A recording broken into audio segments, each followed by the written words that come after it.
Hello, how are you today? I hope this message fine. I hope we see you doing well. I am your working on getting this set up the right way. All right, there we go. Okay. All right. So, hello. I am your um, who to watch. We are looking at the interesting things that have happened this past week that I think has kind of caused a lot of verbiage in the community for uh, who to watch as it relates to polls and teams being selected and all. This particular YouTube channel, who to watch, is really looking at the players. I'm really concentrating more on the players. However, now that this has come up and there's been a lot of chatter, I've been on the phone with a lot of different people, especially some of my guys that I wanted to get their perspective on what was going on. And um, as you all know, I'm new to this, so this type of information that has been circulating over the past week, I've been on site to see YouTube, Facebook, Instagram, different polls, different news articles, different networks, everyone, NFL players, former NFL players, players, everyone giving their impression of what's going on as far as the CFP playoff snub. Well, since this channel is really only about the players, I'm only going to address it from this standpoint since I'm a neophyte in this whole arena of sports. I'm glad that my channel is basically intended and will continue to be focused on players, the player positions across the board in football specifically, as it relates to the different positions and those players that are excelling or those players that are doing, very well or who to watch coming up in those areas. However, I don't really have a perspective other than I I I thought coming into this, me viewing the polls this year, that the polls mattered. Now I have a different perspective. So, having read and understood all that transpired, I'm glad I'm only focusing on the players, the performance on the field, and what that means. And so, from that standpoint, I'm going to leave that right there. I'll be watching a couple of the bowl games, not many, but a couple. Um, Specifically, now I have an interest with Florida State and Georgia to see how they play in the bowl because they basically were deemed outed from the whole selection process. And I definitely want to see Michigan. I mean, not Michigan. I'm sorry. I definitely want to see Washington because Penix was supposed to be one of the favorites for the what do you call it? The He was supposed to be one of the favorites for the upcoming. I just lost my feed. So one moment. Was supposed to be the favorite for the Heisman. So I watched the speech of the winner, which was very nice. However, I'm not understanding all that as well. There was some chatter about that as well, considering that he came. Penix was from the number one team, and all of that. So I really don't understand all of that. I really don't want to understand that. However, I was already featuring, looking at following Penix, following the Florida State quarterback, even up to his um, uh, injury, and even the two young men after him, which I was very impressed with. And then I was, of course, following Georgia. I was following. Uh, I had not seen the. I followed the ones who were chosen. The first, I think, the first eight, Bo Nixon and some of the others. In addition to the ones who were at the ceremony. But I think that that is a very interesting selection process. And but at the end of the day, looking at all of them, they all are very very good. And so I did some research and I found that um, first of all, Jaden Daniels, the Heisman Trophy winner at LSU, his team was ranked 9, Jordan Travis, who was fifth, Heisman Trophy ranking team ranked fifth. Washington Penix finished second as far as the selection process was concerned for the Heisman, but his team was ranked one. So, following suit with the polls or with the performance schedule, performance numbers, because I used to be a statistician. I used to work with numbers as well from a finance standpoint.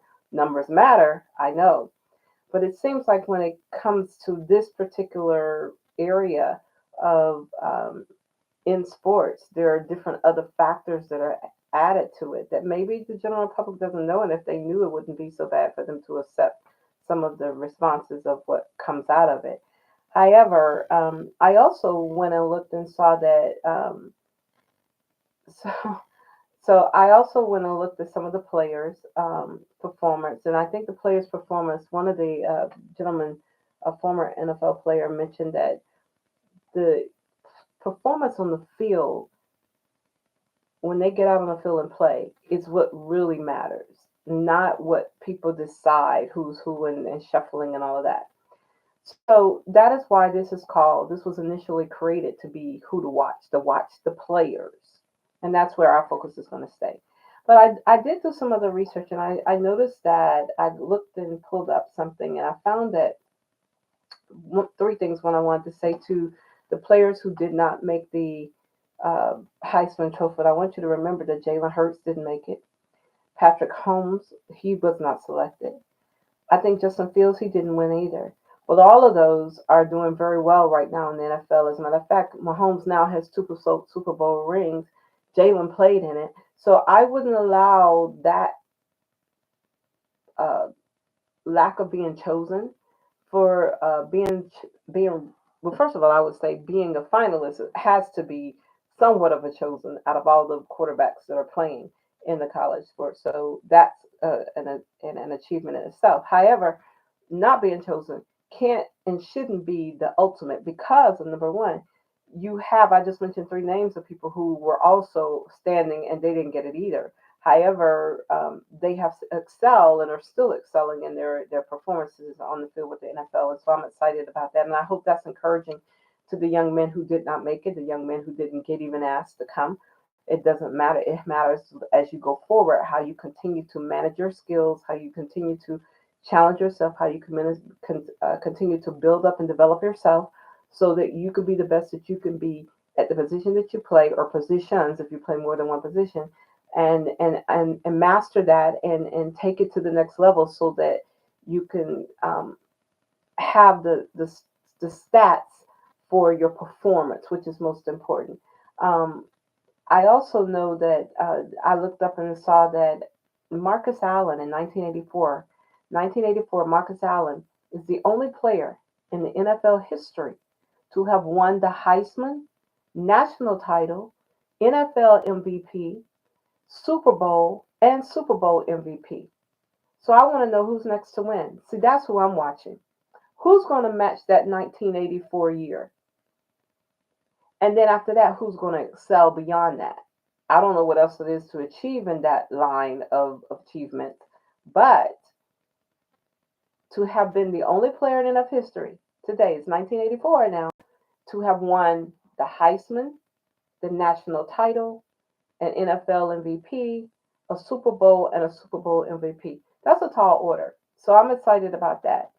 I'm excited to see what players will challenge themselves. Another thing I want to challenge is we're doing all these quarterbacks, but I want to see who's going to be the in the run for the Heisman for running back. Who's going to be the number one running back in the country that could be up there standing with the quarterbacks?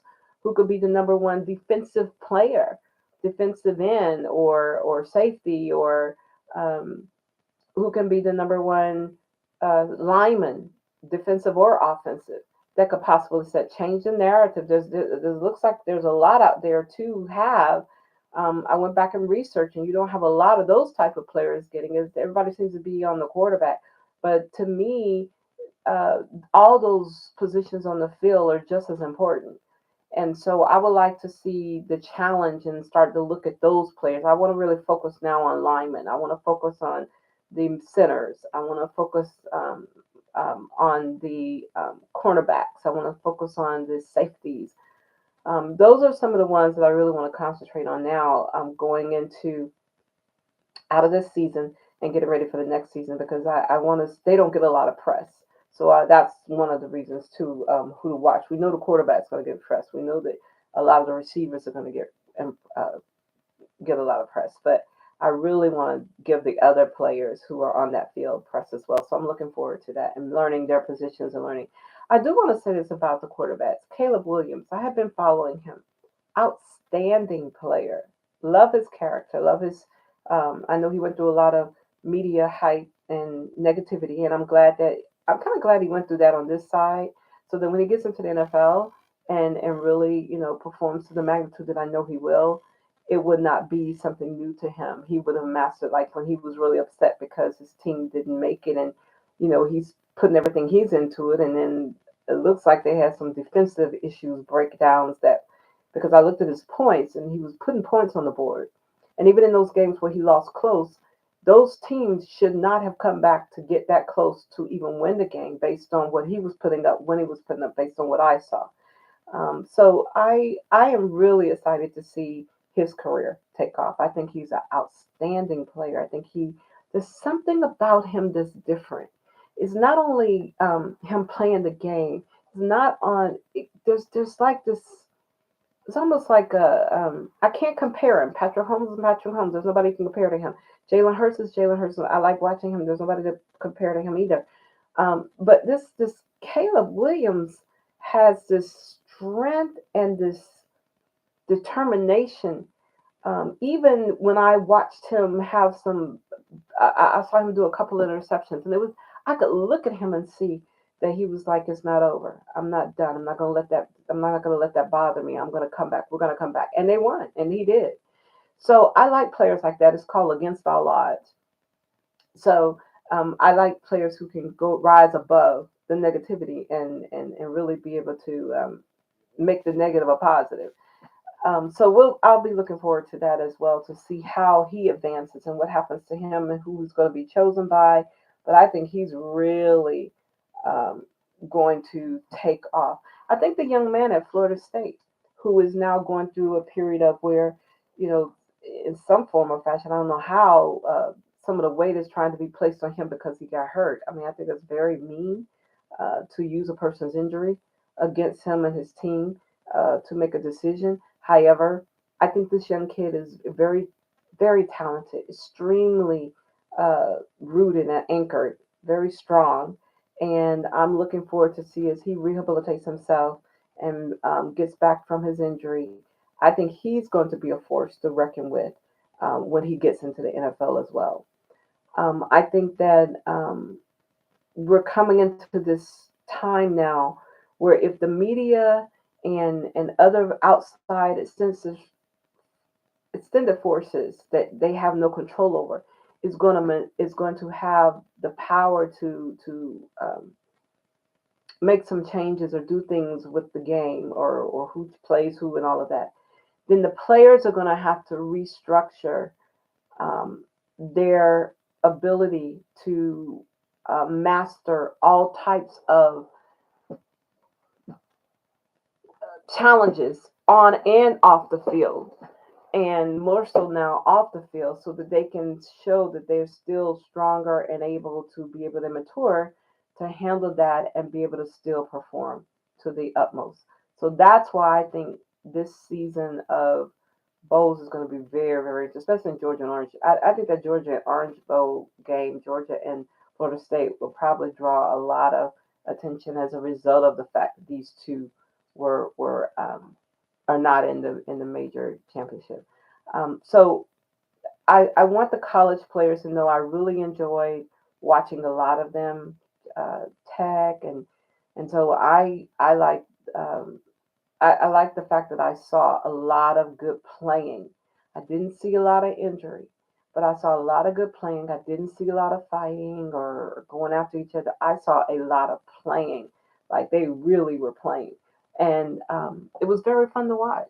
It was very fun to watch because since I'm neutral, it really was just to see how they would, who had. I was saying on a lot of the games, whoever has the ball last, that's who's gonna win. And in a couple of those times, I was wrong because who had the ball last did not.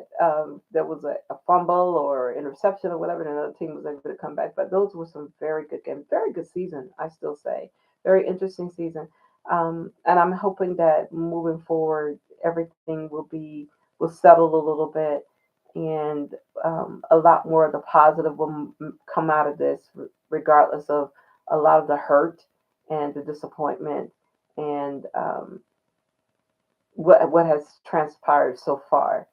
So a lot of that resilience that these young men have to now that they use when they're playing in the game for those minutes that they're playing now is going to be transferred or heightened even more in the character off the field and how they handle the fact of what has happened and those who directly it happened to and those who indirectly it happened to and how they make sure their view doesn't change as far as their commitment to be able to go out on that field and play the way they need to play, even in the midst of the negativity that has found its way into the sport.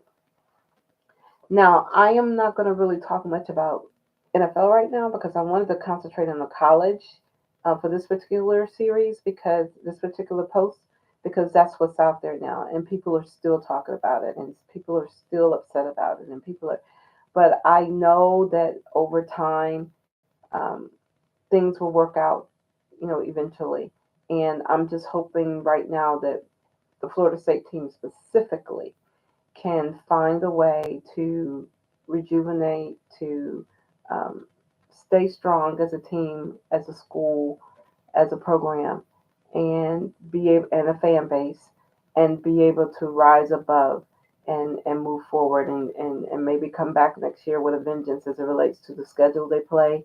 And all these different changes since the Pac-10 is going away. I didn't understand why the Pac-10 had to go away, but the Pac-10 is not there anymore, and so moving all these teams around. So I think I'm coming in at a time where I really need to study a little bit more so I can know what's really happening. But I saw a, a preview of the Georgia schedule.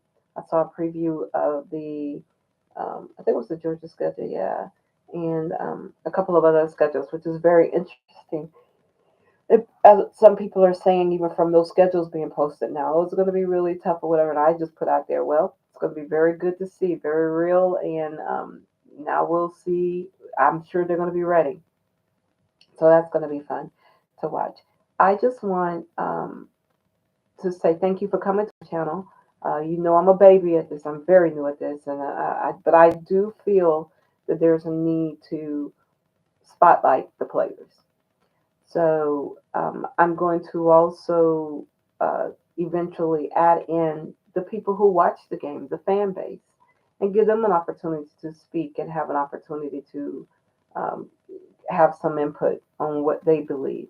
Because at the end of the day, you can run up and down the field all you want to, but if you don't have a lot of people in the stands, it doesn't make a difference. So, and people not watching, the advertisers and the sponsors and whatnot, not interested. So, we want to make sure that on this particular channel, who to watch, we see who we find out who a lot of the fan base feel is who to watch in, so let's just use college football for not only for the bowl games coming up, but maybe even for going into the next season. That's going to be interesting. So I'm getting ready to sign off, but this is Who to Watch Sports 2023 for college. I'm going to come back this in a few days and do.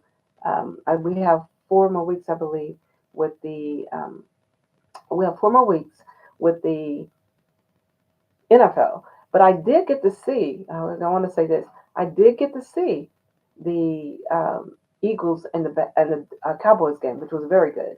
So I'll talk about that in a few days. I'll go through and do some research and do some more with the um, NFL teams, and we'll work from there about who to watch for that because that's. It seems like now that we're getting near the end of the schedule, there's some the team timeline. There seems to be some interesting things that are happening, and so I'm going to delve in that as well. So thank you for coming in to see who to watch. Thank you for um, telling your friends, subscribe to the channel, and we'll keep posting and putting things out. We're building our website. This is not just for football, even though I pilot the launch of Who to Watch Sports 2023 with football, but we're going to be doing tennis. There's a lot of activity happening in tennis. And also, we're going to be doing golf and basketball now is here. College and uh, college and NBA. So now it's really getting interesting to see because I had never watched. I'll tell you this. I tried to play basketball, but hadn't really brought in the female team, the women's basketball, and I think there's a lot of uh, interest I hear now with that. So I'm gonna look and see a couple of teams for that as well. We'll probably talk about that as well. But mainly I'm looking at the high school basketball, the college basketball, and the college and the I'm sorry the NBA, just like I'm doing with the football, so we can see who to watch, who those players are, who are the new centers, who's the new uh, upcoming kids to come up, and or young people that are really entering into the NBA for the first time, and what type of impact they're making. So it's a good. I really didn't know all that I was getting into, and when all this happened regarding the selection of the title for the college, I was like, wow, I came in at a good time, or did I? But either way, I'm excited about this new venture, and I believe that Who to Watch is going to become one of the main media sources which to just put names out there, see who's doing what, and see how they go, and people will start relating back to who we think or who we've had on that thinks Who to Watch. So have a good one, and we'll talk to you soon. Take care. Stay encouraged.